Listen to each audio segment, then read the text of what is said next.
बोलो श्री सतगुरु महाराज की जय। बोलो श्री प्राणनाथ प्यारे की जय। समस्त सुंदर साथ की जय। प्रणाम जी। गगन पाताल मेर सिकरो अष्ट कुली बनाए। 50 कोट जो जन जिमी सागर साथ समाए। सागर साथ समाए। इस माया में ही यह अनंत आकाश बना है। अस्तावरण 5 तत्व मन बुद्धि अहंकार युक्त इस ब्रह्मांड में सुमेरु पर्वत जैसे पहाड़ों की ऊंची ऊंची चोटियों तथा पाताल लोक की रचना भी इसी ने की है। 50 करोड़ योजन वाली इस पृथ्वी तथा 7 सागरों की रचना भी ऊपर करो इसी की देन है। एक योजन में 4 कोस होते हैं और एक कोस में 3.2 किलोमीटर।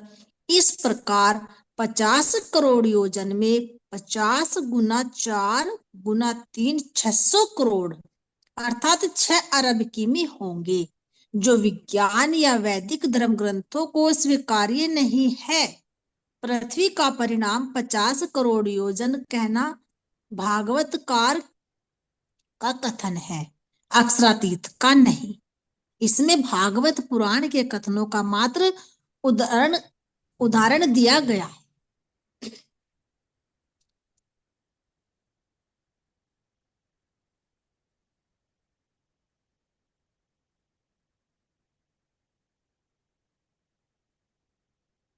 जी। अगली चौपाई इसी के बारे में बोलना कुछ, अगली चौपाई लेनी है। जी ले लो, अगले ले लो, चाहे इसी के बारे में देख लो जी पहले। कुछ बोलना चाह रहे हो आप इसमें? जी मेरा तो दिमाग से जी बस ऐसा इसमें कुछ समझ सा ज्यादा आ नहीं रहा जी मेरे थे। बस इसमें तो जी मैं यही कहना चाहूंगी जी कि महाराज जी ना हमें समझा रहे यहाँ का भी 14 लोक में भी क्या क्या चीजें हैं, क्योंकि हम्म। इनका हमें पता नहीं था ना, तो महाराज जी ने ये भी हमें मतलब इंद्रावती सखी के हृदय में बैठकर राज जी खुद बता रहे कि इस प्रकृति का को भी तुम देखो, यहाँ भी क्या क्या चीजें हैं। जैसे यहाँ का सुमेरु पर्वत भी मतलब कितनी ऊंची ऊंची चोटियां है, और जैसा हमारा परमधाम है, मतलब वहां भी परमधाम में भी हमारे 8 सागर है, 8 जिमी है। तो ऐसे इस पृथ्वी पर भी तो 7 सागर है और 7 समुद्र है जी, क्योंकि इस पृथ्वी का भी तो ऐसे ही बैलेंस बना हुआ, बिना बैलेंस के तो रुके नहीं थी ना। तो सतगुरु महाराज जी हमें यहाँ के बारे में भी बता रहे कि इस माया में भी क्या क्या चीज है, ये अष्टावरण क्या है, जैसे कि सब सतगुरु महाराज जी इसमें जी हमें समझा रहे हम्म। कि सुमेरु पर्वत क्या है। हाँ जी। हाँ, बिल्कुल। जो ये आपने ना कि योग माया से काल माया बनती है, तो उस काल माया के बारे में बता रहे कि इसी माया से जो सुमंगला हाँ सुख, जी। तो इसी माया से ये अनंत आकाश बना है। अब आकाश को अनंत क्यों कह दिया? यानी आकाश का मतलब खुली जगह, कोई इसकी सीमा नहीं है। मतलब तो कितने गैलेक्सियां हैं, कितने ऊपर तक वर्णन है ना, तो इसको लिए अनंत की संज्ञा दे दी, क्योंकि आगे बुद्धि इसका पार नहीं पा सकती। और अष्टावरण, फिर अष्टावरण कहाँ पर है, इसका वर्णन क्या दिया अष्टावरण? हाँ जी। अष्टावरण 5 तत्व मन बुद्धि अहंकार युक्त इस ब्रह्मांड में सुमेरु पर्वत जैसे पहाड़ों की ऊंची ऊंची चोटियों हाँ, ये मैं तथा पाताल लोक की कहना चाह रचना रही इसी हूँ। ने की है। हाँ जी। ये कहना चाह रही मैं, अष्टावरण कहाँ पर है? जी तो हमारा यही है ना 14 लोक से ऊपर जी। 14 लोक पर तो बिल्कुल बता रहे हो ना, क्योंकि यहाँ से उठेंगे तो आकाश से ऊपर ये होते हुए जैसे 5 तत्व तो 3 गुणों का पूरा का विस्तार है ना। तो हाँ जी। जो आकाश का, अब ये देखिए, ये आकाश बता दिया। तो एक तो आकाश ही हो गया, फिर इससे ऊपर भूलोक स्वर्गलोक, इस सबको ही आकाश में ले लिया। हाँ जी। लोक को घेर कर लिया। अष्टावरण हो गया, जिसमें 5 तत्व और मन बुद्धि और अहंकार हो गए, है ना। इस हाँ ब्रह्मा जी। हाँ पर्वत जैसे पहाड़। अब सुमेरु पर्वत कहाँ पर है? जी ये तो इसके बीच में है ना जी, जम्बू द्वीप के बीच में है ना जी सुमेरु पर्वत तो, हाँ, इलाहाबाद खंड में है ना। जो द्वीप है हमारे। जो दीप है जी हमारे, उनके बीच में है जी हमारा सबसे ऊंचा मानना जावे जी शायद ये। शायद है, शायद नहीं है। इलाहाबाद खंड में सुमेरु हाँ पर्वत जी। है ना। तो पर्वत जैसे हाँ जी। ऊंची ऊंची चोटियां, वो तुम्हें बता ही रखा है कि 8 पहाड़ किस तरह से है। गंधमादन है, हाँ जी। हाँ जी। इतने सारे बताए थे। हम्म। 8 पर्वत है जो 8 दिशाओं में है। तो और फिर नीचे भी ले लीजिए। ये तो हो गया ऊपर का, इसका नीचे के 7 लोक हाँ जी। है ना। और ऊपर का भी हो गया, नीचे का भी होगा, और इस मृत्यु लोक का भी, कि ये 50 करोड़ योजन वाली इस पृथ्वी है। 7 सागरों की जो रचना है। तो ध्यान देना सुंदर साहब जी, 7 सागर भी हो गए। इनका पूरा वर्णन करेंगे तो बहुत लंबा हो जाएगा, है ना। इक्सु, बहुत सुरा, लंबा जी। ये सारे 7 द्वीप हैं और 7 हमारे सागर हैं। इनके मध्य में क्या है, सुमेरु पर्वत है। और इस जिम्मे का 50 करोड़ योजन जो बता दिए, तो ये इनकी गणना करके बता दी। ये सब किसका विस्तार है, माया का। ये माया तो का। मोटा मोटा लिया, नहीं तो बहुत कुछ है इसके अंदर। महाराज जी जो वर्ण करे। अब ये स्वामी जी ने सुंदर साथ जी इसके बता रखा है कि पता नहीं पता चले कि एक योजन क्या होता है। भाई योजन की भाषा तो हम नहीं समझ रहे, आजकल तो किलोमीटर की भाषा भी पढ़ाया जाता है। तो वो किलोमीटर निकाल के दिखाती है यहाँ पर, कि 6 अरब किलोमीटर, है ना सुंदर साथ जी, कि एक योजन में कितने होते हैं, 4 कोष होते हैं। एक कोष में हाँ। 2 किलोमीटर होते हैं। और इसको अगर मल्टीप्लाई करें तो पूरा 6 अरब किलो, यानी एक योजन में क्या निकल गए, 6 अरब किलोमीटर निकल गए। अगर 50 करोड़ योजन को हम किलोमीटर में कन्वर्ट करते हैं, तो क्या है कि इतना ही है, कोई 6 अरब किलोमीटर ही है इस पृथ्वी का क्षेत्रफल। तो ये कह रहे हैं कुछ तरह से कुछ संकेत देकर, जो भागवत में कुछ संकेत देकर बताए गए हैं। तो भागवत का उदाहरण देकर महाराज जी ने यहाँ पर वर्णन किया है कि इसी तरह कुछ भी, कुछ ना कुछ तो समय लेना पड़ेगा ना। जैसे परम धाम है, परम धाम भी अनंत है, असीम है। लेकिन हाँ। 50 करोड़ योजन वर्णन कर देगी, 50 करोड़ योजन क्यों वर्णन करा। तो इसी तरह से यहाँ पर समझाने के लिए सुनो शायद, है ना। अब आगे चलिए। हाँ जी, और एक चीज और समझ में आई थी, जैसे हमारे परम धाम में ना 8 सागर 8 जिमी है, तो ऐसे ही यहाँ वो 8 समुद्र हैं जी, और वे हैं जी 8 ही में। तो आठवीं। ऐसे ही मतलब वही का प्रतिबिंब है जी। हाँ हम्म। जी। वही बिल्कुल। का प्रतिबिंब है जी, बिल्कुल। तेज तिमिरिया में फिरे, रवि शशि तारे ना थिर, शेष नाग कर ब्रह्मांड ले धरियो वाके सिर, ले धरियो वाके सिर। इस मायावी ब्रह्मांड में कहीं उजाला होता है तो कहीं अंधेरा। सबको प्रकाश देने वाले सूर्य, तारे और चंद्रमा हमेशा गतिमान रहते हैं। यह संपूर्ण ब्रह्मांड शेष के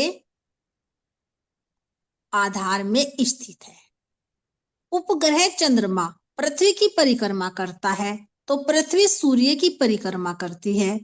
सूर्य भी अपनी परिधि पर गतिमान रहता है। इस ब्रह्मांड में अणु मात्र, सौर मंडल एवं आकाश गंगाएं किसी न किसी रूप में सभी गतिमान हैं। शेषनाग के सिर पर पृथ्वी का स्थित होना पौराणिक कथन है, अक्षरातीत श्री प्राणनाथ जी का नहीं।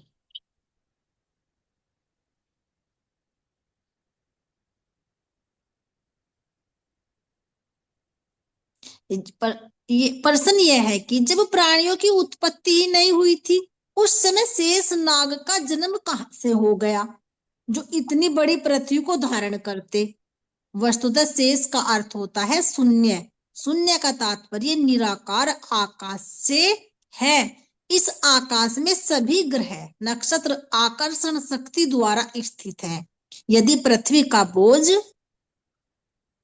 शेषनाग उठाए रहते हैं, तो पृथ्वी से 13 लाख गुना बड़े सूर्य का बोझ कौन सा नाग या सर्प उठाए रहता है।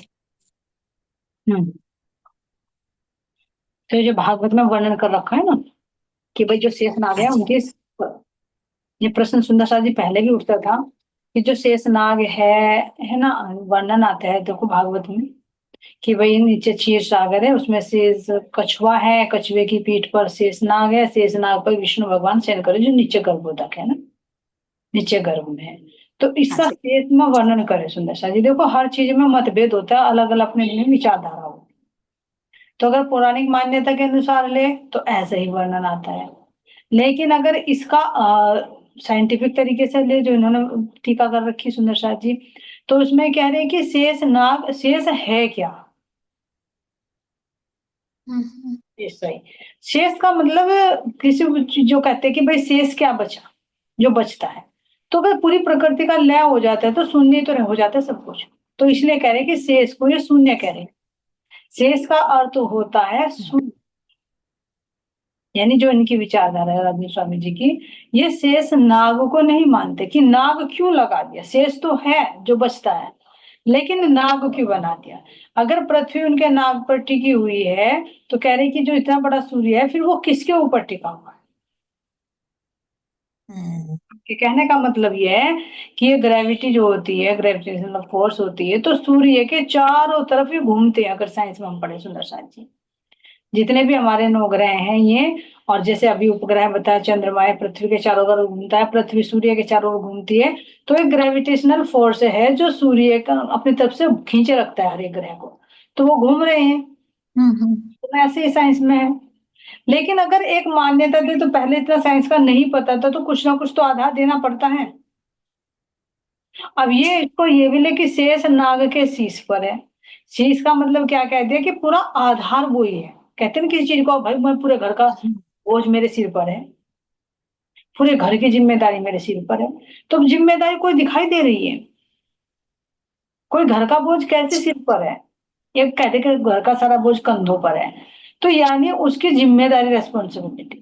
इसी तरह से जो 14 लोक ब्रह्मांड है, जो विष्णु भगवान, जो अक्षर ब्रह्म का मन रूप है, शेष है जिसको कहा गया है ना, तो वो ही तो इस सृष्टि का संचालन करते हैं। उनकी जिम्मेदारी है ना, उन्हीं की नाभि से तो ब्रह्मा विष्णु महेश की उत्पत्ति हुई है। तो इसलिए अलग अलग भाव बता रहे कि शेष का अर्थ होता है शून्य, शून्य का तात्पर्य है निराकार आकाश से। और इस आकाश में सभी कह रहे हैं, इस आकाश में सभी ग्रह नक्षत्र आकर्षण शक्ति, जो ग्रेविटेशनल फोर्स दर्शाती है ना, उसी शक्ति के द्वारा स्थित है ना। और अगर ये देखें कि पूरी पृथ्वी है, पृथ्वी के ऊपर है, तो एक एक मान्यता धार्मिक अलग हो गई, एक साइंस की भाषा से देखे तो अलग। अगर जैसे अभी देखो कि यहाँ पर कह रहे कि प्रकाश कहीं पर आता है कहीं पर नहीं आता, तो कहाँ पर आता है सुंदर साथ जी विचार करें। तो महाराज जी तो कह रहे हैं, जो वर्णन किया है महाराज जी ने, कि ये जो घूमता है यहाँ पर तेज तिमिर या में फिर माया ब्रह्मांड में, कहीं उजाला होता है तो कहीं अंधेरा है। अब कहाँ पर उजाला है, कहाँ पर अंधेरा है? अब सूर्य घूमता रहता है, उसकी गति है। अब यहाँ उजाला, यहाँ रात्रि है, तो पृथ्वी जब गोल है तो दूसरी तरफ सूर्य चला गया, वहां पर प्रकाश है, और देशों में प्रकाश है, यहाँ पर उजाला है। तो इन्हें सबको प्रकाश देने वाले सूर्य चंद्रमा तारे हमेशा क्या है, गतिशील है, गति करते हैं, कोई भी स्थिर नहीं है। तो कह रहे शेष ना कर ब्रह्मांड ले धरियो वाके सिर, यानी अपने सिर पर इस पूरे ब्रह्मांड को उसने धारण कर रखा है, यानी जो शेष है, तो उनके ऊपर ही इस पूरे ब्रह्मांड का वर्णन आता है। अब ये सुंदर साथ जी विचार करना, यहाँ पर चौपाई में भी शेष नाग है। हाँ जी है। ठीक है। अब इसमें देखो सुंदर सा महाराज जी यहाँ पर कह रहे हैं, जो स्वामी जी टीका कर रहे हैं, ये कह रहे हैं कि मैंने सुना भी था एक जगह कि शेष जो बचता है वो शून्य है, लेकिन नाग जोड़ दिया गया उसके पीछे। तो अब ये शेष नाग जिसके 1000 फन होते सुंदर साथ जी, ये भी वर्णन आता है कि शेष एक ऋषि भी वो, जैसे अक्षर ये कहे कि आदि नारायण का ही मन स्वरूप है ना। तो मन स्वरूप होने के कारण उनके इतना अंदर ज्ञान है, पूरे ब्रह्मांड का ज्ञान है, कि वे हजारों मुख से इसका वर्णन कर सकते हैं। तो जो हजारों मुख होने के कारण इसको यहाँ नाग की उपमा दे दी। जैसे ये कहते हैं कि हनुमान जी को बंदर की उपमा दे दी गई, लेकिन बंदर थोड़ी ज्ञानी थे, है ना, उनकी जाति थी एक वानर जाति। जैसे अलग अलग हो जाते हैं, तलवार भी होते, किसी का गोत्र अलग होता है, कुछ होता अलग होता है, इसी तरह से नहीं तो इतने बड़े बड़े ज्ञानी होकर बंदर कैसे हो गए? तो कुछ में हेर फेर अदल बदल कर दिया जाता है, समझा कुछ और है।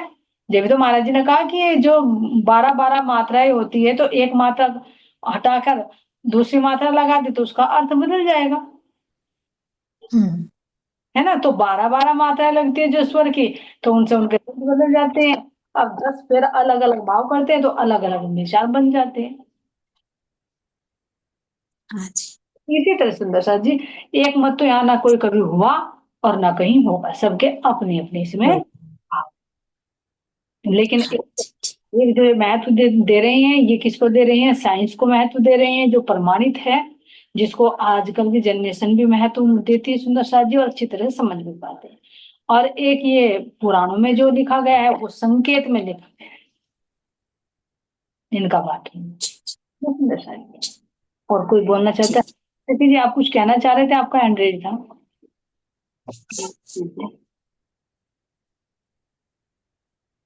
अगर कुछ कहना चाहते हो तो हैंड रेज कर लीजिए एक बार। चलिए ठीक है, राधिका जी आप चलिए।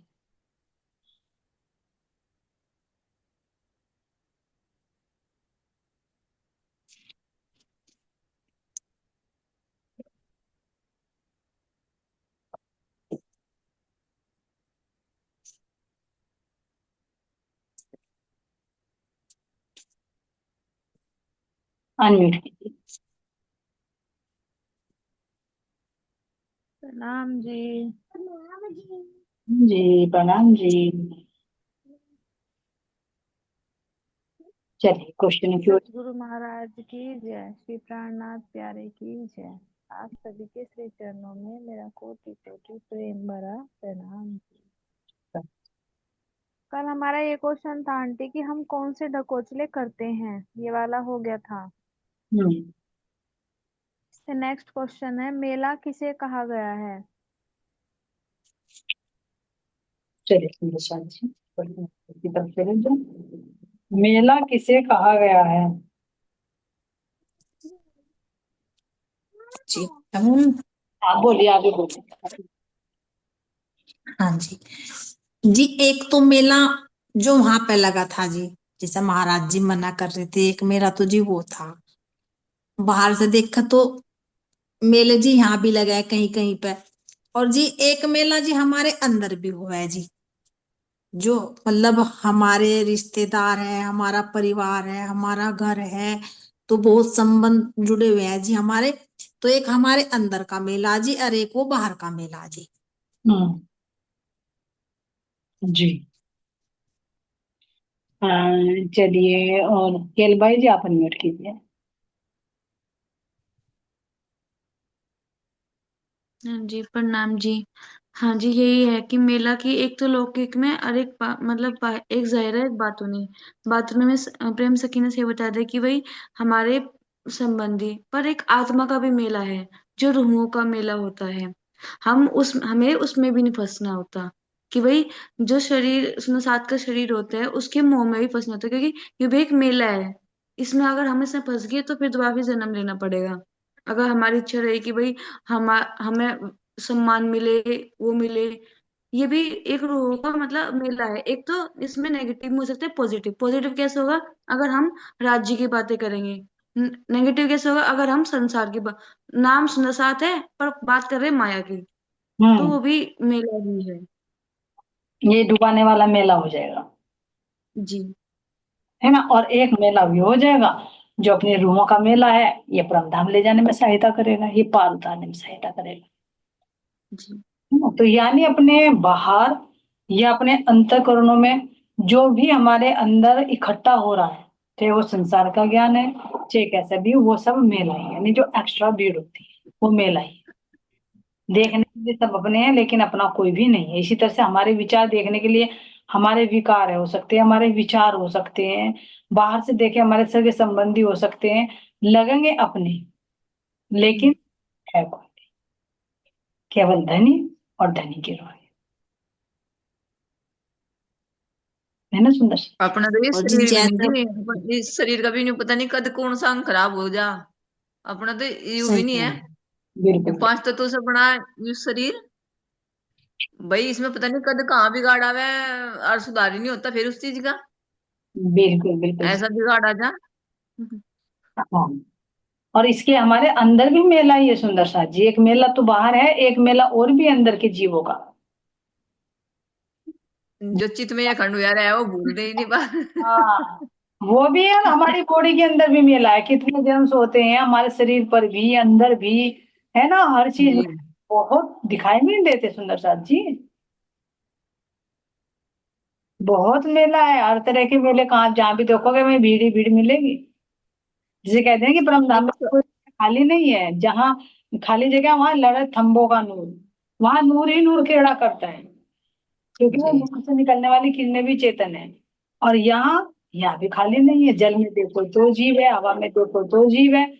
यहाँ तक कि सूर्य के प्रकाश में, सूर्य के पास में भी रहने वाले जीव ऐसे हैं जो सूर्य के प्रकाश में रहते हैं, मरते नहीं है। तो हवा हवा में देखे कितने जर्म्स रहते हैं, अपनी बॉडी पर देखिए, अंदर देखिए, एक एक अंगों में देखिए। क्या खाली है कहीं?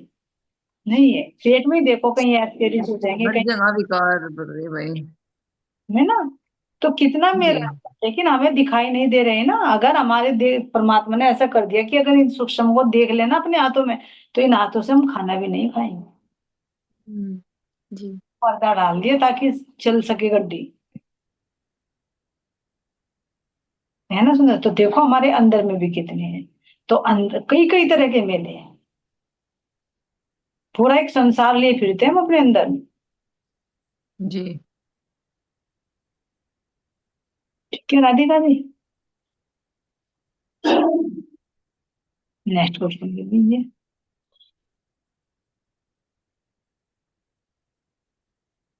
अनम्यूट कीजिए।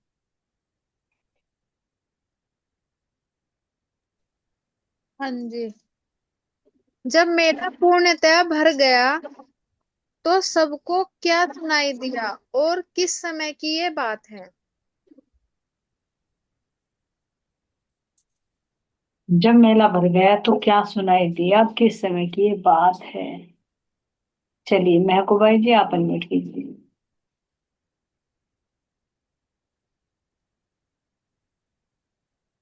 हाँ जी, क्या सुनाई दिया था? तो शंख सुनाई दिया था जी। रात को, रात हो रही थी। किस रात को, अ- कितनी? आधी रात हो रही थी ना, उस टाइम तो कोई शंख बजता भी नहीं। जी जी जी। तो सुना तो सबको था ना शंख। हम्म।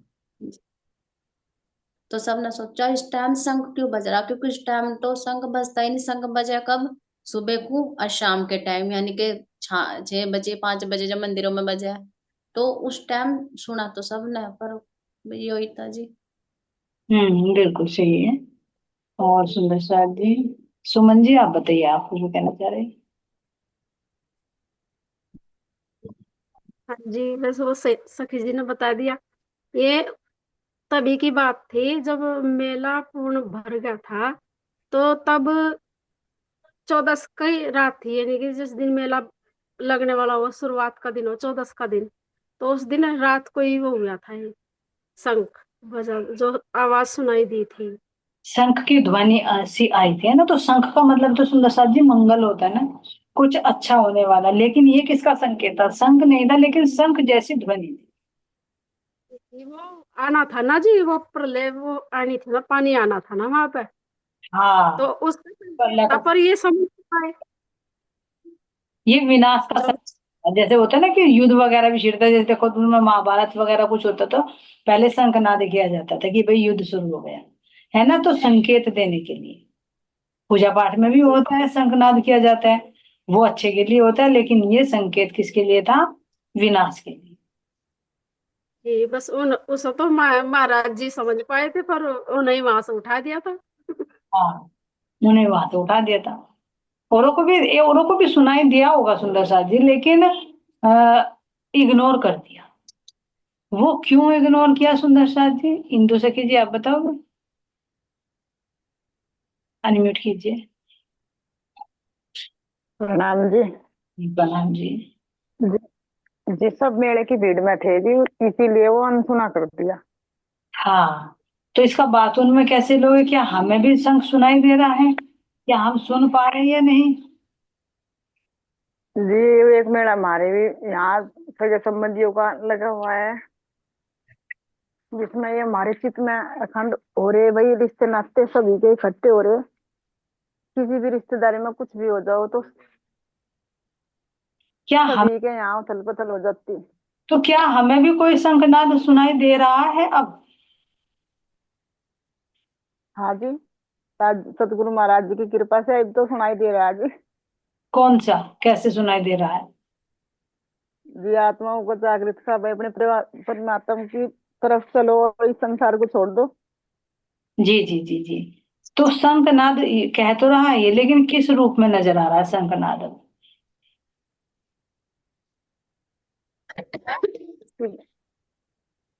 जी सतगुरु के रूप में। जी जी, सतगुरु के रूप में। जी चलिए, अंजू सखी जी से और पूछते हैं। हाँ जी, प्रणाम जी दीदी। हाँ जी, अभी हमें जो बांसुरी है, बाणों के स्वर, यानी पहले बांसुरी बजती थी, अब क्या है, बाणों के स्वर, क्या है, ये वाणी जी है ना, ये वाणी। हाँ, वाणी में सब कुछ है, अगर समझ में आए तो।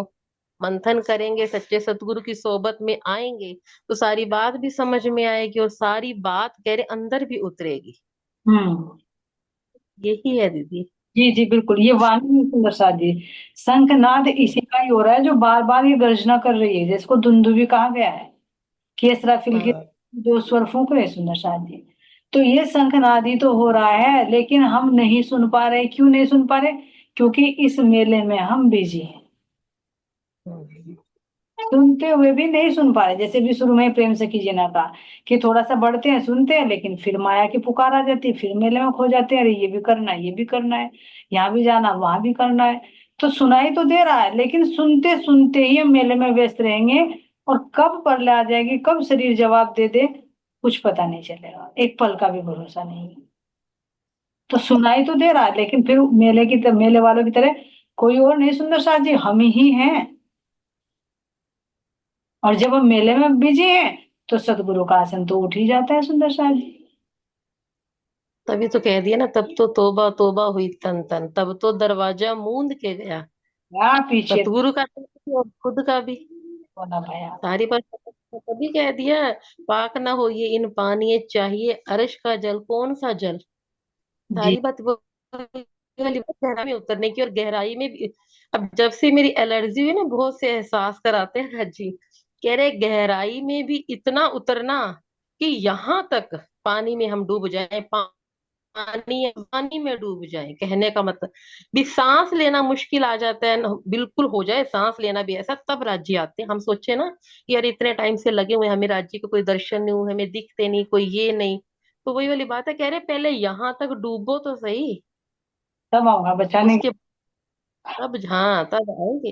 द्रौपदी का एग्जाम्पल देखा है कि जब तक उन्होंने एक हाथ से अपनी साड़ी की प्लेट्स को पकड़े रखा, एक हाथ से कहा ना, काना, जब पूरा अभी भी उनके अंदर था कि मैं कुछ कर पाऊंगी, फिर जब दोनों हाथों ने कहा ना, कि फिर उनके अंदर जब समर्पण आया, तब भी आए, तभी आए ना। जी तो ये सारी बातें हमें समझाने के लिए है। हाँ जी, प्रणाम जी। जी, राधिका जी होंगी आपका, ये कुछ हो रहा है क्या? नहीं हो गया आंटी। जी पूजा करते समय घंटी कब और क्यों नहीं बजानी चाहिए? सुंदर साथ जी, एक अफवाह होती है कि घंटी नहीं बजानी चाहिए घर में। तो इसका भी खुलासा हुआ था क्यों नहीं बजानी चाहिए, कब बजानी चाहिए, नहीं बजानी। मानिक भाई जी आप लीड कीजिए, और अंदर की और बाहर की। प्रणाम जी सुंदर साथी। प्रणाम जी, भाई जी प्रणाम। पहले तो पहले तो ये जो सब चल रहा था, आग जैसा शंखनाद हुआ, तो ये कैसे हुआ? मुझे एक दिन दिखाई दिया था जी, मैंने आपसे भी जिक्र करा था एक दिन। कहले मुझे सपना दिखा, जने चील चिल्ला रही, जगह जगह चील चिल्ला रही। और जना उल्लू ना घर में पड़ के बैठा, उल्लू में घर में आया और अंदर पड़ के बैठ गया। तो मैंने आंख खोली, मैंने कहा उल्लू घर में बैठ गया, चिल चिल्ला रही, इसका क्या मतलब? तो ये ब्रह्मात्मा ही तो चिल्लाए, ब्रह्म ज्ञानी तो चिल्लाए, चौपाई तो खोल रही है, जगह जगह चल रहा। और जो उल्लू है उसे तो सुनाई नहीं दे रहा ना, यो वो तो आग नीचे बैठा है। और रहे यो भाव जो हमें आप बताया घंटी का, हमें घंटी क्यों नहीं बजानी चाहिए? देखो, अगर जैसे मैं सुबह उठी, वैसे मेरे पे घंटी है नहीं, पहले थी, तो सुबह उठी मैं, उठ के आरती पूजा में, बच्चे सब सो रहे हैं, मैं आरती पूजा कर रही अपने मंदिर में बजा रही। तो सबको एक सूचना मिलेगी सुबह, हम भगवान के नाम का समय हो गया, उठ जाओ। कम से कम इतना तो मिलेगा ही, ज्यादा भी नहीं। मैंने पूजा पाठ करी है, घंटी बजे तो सारे के एकदम दिमाग में आएगी, परमात्मा राज जी महाराज जी का समय हो रहा, उठ जाओ। अगर मैं ना भी उठा तो सोते सोते भी ध्यान राज जी में रहेगा। शुभ संकेत है ना। और शाम के टाइम भी तो 1 घंटे का अगर हम लगा, शुभ संकेत भी है। और दूसरी बात, हमें कब नहीं बजानी चाहिए। जैसे भाई सुबह शाम तो बजा दी, जैसे भाई सोने का टाइम हो रहा बजा शाम को 10-11 बजे के बाद बजावे, तो एक ये गलत भी है भाई, कहाँ बज रहा, नींद उखड़गी है नहीं, घर में मन नहीं लग रहा, एक ये भी है। लेकिन अगर हमें शुभ समय पर बजाना, सुबह से आप बजाओ, तो इसका सही संकेत भी मिले हमें। और गैर टाइम बजाओ तो हमारी नींद उखड़ जाएगी, हम लोग कहें पता नहीं भाई ये इस टाइम क्या हो रहा है, जैसे कि अब जा ये जो बजाना प्रकृति का अलार्म, तो एकदम यही तो आया, और इस टाइम क्या आई, ये कैसा के टाइम कैसे ये शोर मचा एकदम। लेकिन सुनने वालों ने सुना भी, लेकिन नागोरी कर दी। वही कहना चिल्लाने चिल्लाना, हम तो आग बीच के बैठे बैठे नहीं सब, तो मेरा आत्माएं तो लग रही ना। तो ये उल्लू की, जो जिसकी उल्लू की दृष्टि होगी वो बैठी चुप सुनती, चकित नहीं सुनाओ जो। बिल्कुल। जी सुंदर तब जी। भी आंटी हम ही होंगे, शंख बज रहा होगा, मैं सुनाई नहीं दिया होगा, सुन के भी अनसुना कर दिया हमने। इसको प्रैक्टिकल में देख सकते हैं सर जी, जैसे अब सुनाई क्या, कौन सी अच्छा प्रैक्टिकल करके देखो, कौन सी ऐसी चीज जो हमें संकेत नहीं दे रही है कि हम विनाश जी है। हमारी घटती उम्र भी, आंखों पर लगा हुआ चश्मा भी, बालों की सफेद भी, है ना, स्किन पे झुर्रियां भी, है ना, सब अंग संकेत दे, है ना। और तो और बाहर के अगर भी अम्मा जी और आंटी जी कह देते तो वे भी बता देते कि तुम किस चीज पर आ चुके हो। भले ही बुरा मान कह दिया है ना। अपना शरीर भी जवाब दे रहा, बाहर से भी जवाब दे रहा है, और सबसे बड़ी बात तो हमारी बात वाणी है सुंदर सा जी, जो पुकार पुकार कर कह रही कि कब तक सोते रहोगे, आगे तो घोर अंधकार आने वाला है, एक पल का भी भरोसा नहीं। तो चारों तरफ से तो संग बज रहे हैं, लेकिन हम ना सुने, और अब तो बड़े बड़े बज रहे। फिर भी इस मेले से बाहर निकले। और ये भी सुंदर साथ जी, कौन धुंधुली बजा रहे हैं, कौन बजा रहे हैं शंख, असराफिल फरिश्ता, कोई सामान्य नहीं है ना। ये शुभ संकेत है हमारे लिए कि हम कितनी जल्दी आगे को बढ़ सके। तो इसी तरह सुंदर साथ जी घंटे की भी बात करें तो एक तो बाहर की घंटी हो गई, और एक अंदर की घंटी हो गई। अंदर में वही अलार्म बज रहा है, समय पर चितवनी, समय पर अपना भोग, समय पर अपना उठना, समय पर वाणी मंथन, ये सब, ये अंदर की भी घंटी होगी सुंदर सा जी। एक तो बाहर से बजाकर दूसरों को प्रेरित किया जाता है, एक अंदर में घंटी आत्मा की बजती है, और आत्मा फिर इस जीव को प्रेरित करे, एक हाँ अंदर। जी प्रणाम। ये प्रणाम। वो है ना, एक उसकी वाणी किरंतन की है शायद, वो गिर रही है ये मिस्री की ईंटें, मुर्दे कब्रों से अब उठ रहे हैं। फिर ना कहना, वो फिर ना कहना कि अनजान थे हम, वो बताने को आए हुए हैं, मगर अब से उगया है सूरज। तो मैं तो बता रही वाणी ये मिस्री की ईंटें जो गिरे, वाणी तो यही तो हमें संकेत दे रहे, अब जागेंगे, महाराज जी जगाने के लिए आए हुए हैं, तो अब तो रूही जागेगी, यही तो घंटा बज रहा, ये यही शंखनाद है। यही सगनाटे, ये घंटे, ये धुंदुबी, ये नगाड़े हैं जी, हर तरह से बज रहे हैं सुंदर सा जी, है ना। बहुत अच्छा, चलिए राधे का। हाँ जी। 14 सूखी नदी, भीड़, अर्धरात्रि और बाढ़, इसका क्या भाव है, प्रकट करें। इसका क्या भाव है सुंदर सा जी। कृष्ण कुछ और बोल रहे हैं, भेजे कुछ और है सुंदर सा जी। नहीं आंटी, यही भेज रखा, उसमें से ही पढ़ रही हूँ मैं, ग्रुप में जो डाल रखा है। चलो। 14 सूखी नदी, भीड़, अर्धरात्रि और बाढ़, क्या है, भाव प्रकट करें। है तीसरा है। जी 14 तो यही है जी, 5 ज्ञान इंद्रिया, 5 कर्म इंद्रिया, 4 अंतःकरण, ये है ना जी 14 तो ये बनेगी ना। तो अंग हो गई हमारे। हाँ जी। तो और अर्धरात्रि, आधी नींद और आधी जागृति। हम्म।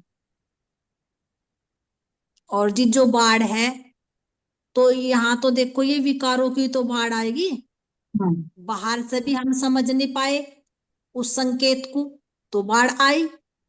और सतगुरु का आसन भी हटवा दे तो वहां तो बाढ़ आनी है जी। और एक हमारे अंदर बाढ़ आती, और क्या रह गया जी? बस भीड़ और सूचना जी। भीड़ तो जी एक तो उस मेले में वो भीड़ थी जी, मेलों में तो सभी मेलों में भीड़ होवे जी।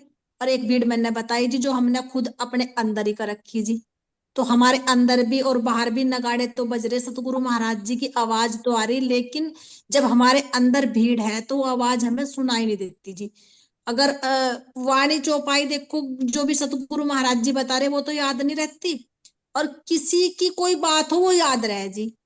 तो देखो इस मतलब माया का कितना बड़ा भारी वो है जी हमारे ऊपर की, मतलब